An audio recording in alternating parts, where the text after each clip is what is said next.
Well, hey guys, Jonathan Doyle with you. Welcome as always to the Catholic Teacher Daily message. As always, the full podcast version of this message is underneath here. If you want to go deeper, I recommend the podcast version because I just go for a bit longer and go into more into the weeds. But welcome to today's video.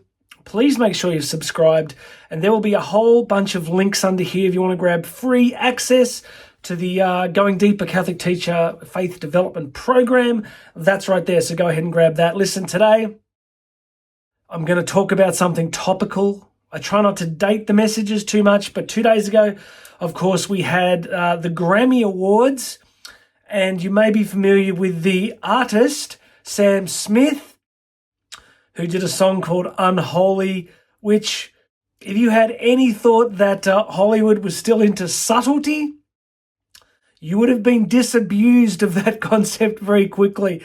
It was, of course, the most blatantly sexually perverted Satanism that you've seen in a long time. Not, of course, that you watch very much of that sort of thing. But why am I talking about it? Look, 2 quick points that I want to give you as a Catholic educator.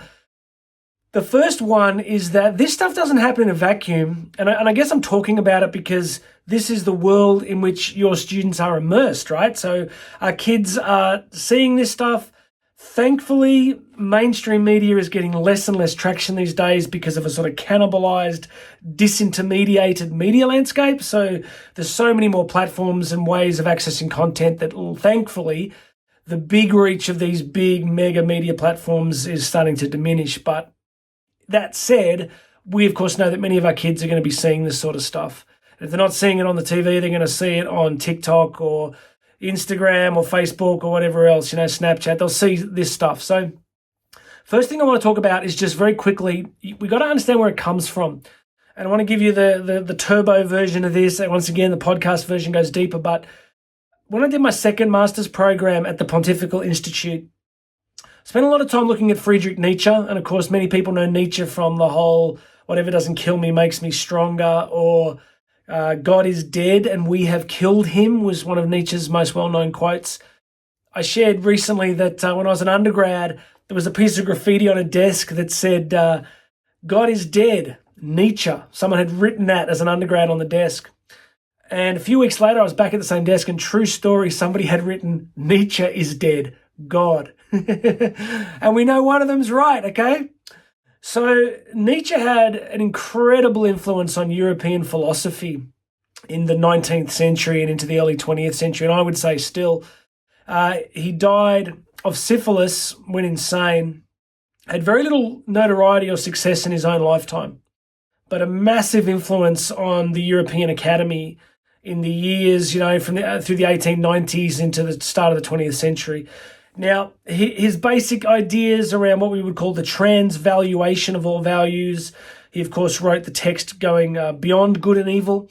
So the idea was that the Übermenschen, the Superman, the evolved person, the elite, which would kind of tell you why his ideas are so popular in the corridors of power, right?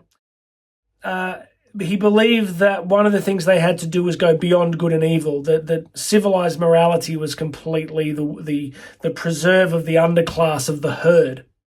And if you wanted to be an elite, if you wanted to be an Übermensch, a Superman, then you needed to go beyond all morality. So very simply, these ideas then ended up transferring into the US. How? Because so many of the European intellectuals of the early 20th century were deeply formed in Nietzschean principles. When the Nazis took over, many of them fled Europe. So between mid-1920s through to the late 1930s, many of these European intellectuals fled Europe from Nazi persecution and ended up at American universities in tenured, lifelong positions. So what I'm trying to get you to understand is that these Nietzschean ideas permeated American academic culture, and then, as they often do, the ideas then filtered into things like the entertainment industry and early Hollywood. So when you see Sam Smith at the Grammys manifesting Satan, that's got a long history. That's got a very long history, right? So that's the first thing I want you to understand. And I guess the second thing is to really see this for what it is. This is part of the great cosmic battle. The whole of Scripture is delineating this gratuitous gift of creation the redeeming act of God in history, who loved us so much that he comes into history to find us and to redeem us. And then, of course, the final battle. So what I say to people is that Satan can never win any kind of final battle. All he can do is steal individual souls from God over time, right? So when you're seeing this stuff, what you're actually seeing is an attempt to inculcate people, young people, into a fractured, perverted sense of what it means to be human, what it means to be happy, in the hope that some of those souls will be separated from God for eternity. That's the game. What's this got to do with you? Well, I want to really place Catholic education within that battle. I want to place Catholic education within that great battle for the heart, mind, and soul of every young person. And if I'm right, then what it means is that every single day that you are educating and teaching, you're part of that same story. And so I guess the final point is, how do you win? How do you win a culture war, right? Because it's a culture war. It's a war between light and dark. It is. It's binary, right? I used to get criticized for that. I'm going, well, if you don't think it's binary, you're listening to the wrong channel, right? Go listen to someone else, because it's binary.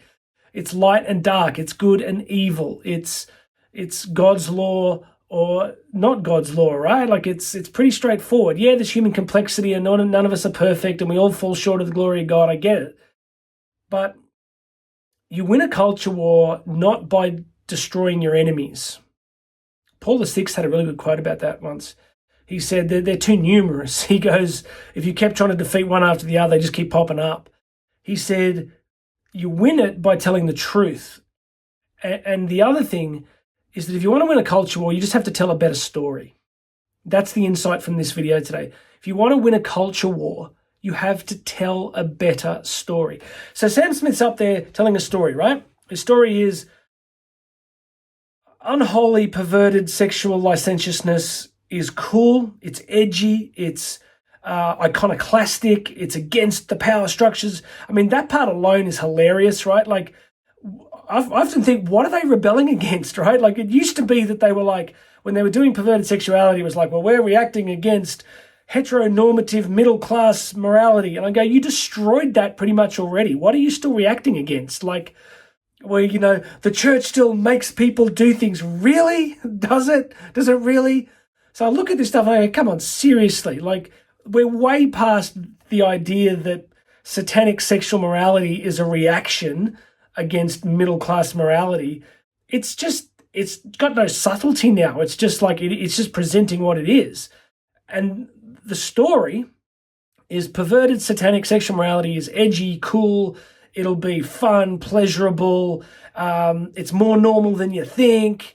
So you don't beat that by, by destroying your opponent. You beat it by telling a much more attractive story.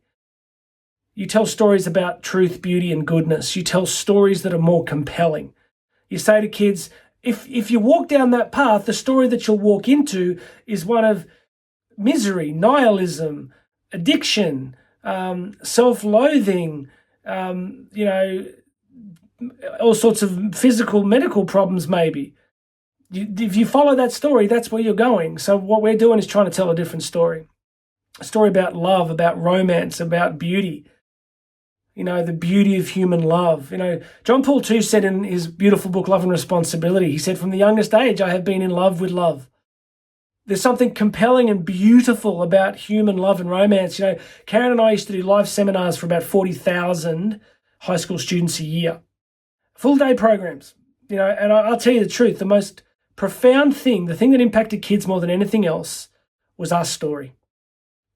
I used to tell them, and this is a longer video than normal, I hope you're still there, but Karen and I, on one of our first dates, we went to see the movie Titanic, and my hand was sitting on the armrest of the seat and her hand was next to me. And there was this moment it's a 3-hour movie, right? And there's this moment about 2 hours into the movie where our fingers touched like that for the first time. And I was just like, I think I've seen the beatific vision. I'm ready, Lord, take me now. Life's not going to get any better. It was the most beautiful experience. So you are part of this war. You are. You're a worker in the kingdom of light. Jesus asked that the Father would send workers to the vineyard, and that's what you are. He sent you. You are called, vocare, and you are sent. Missio Dei, the sending of God. So be encouraged that you are playing a crucial role.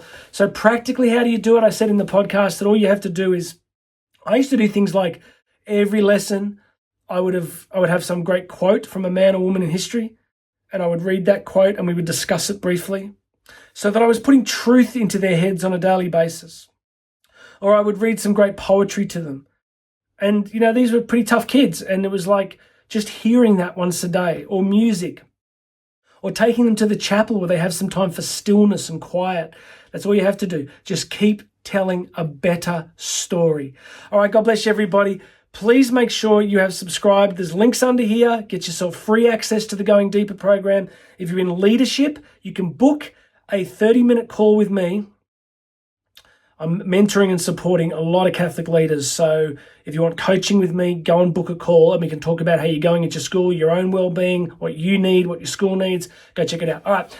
Please subscribe. Please make sure you've shared this with people. My name's Jonathan Doyle. This has been the Catholic Teacher Daily Message. You and I are going to talk again tomorrow.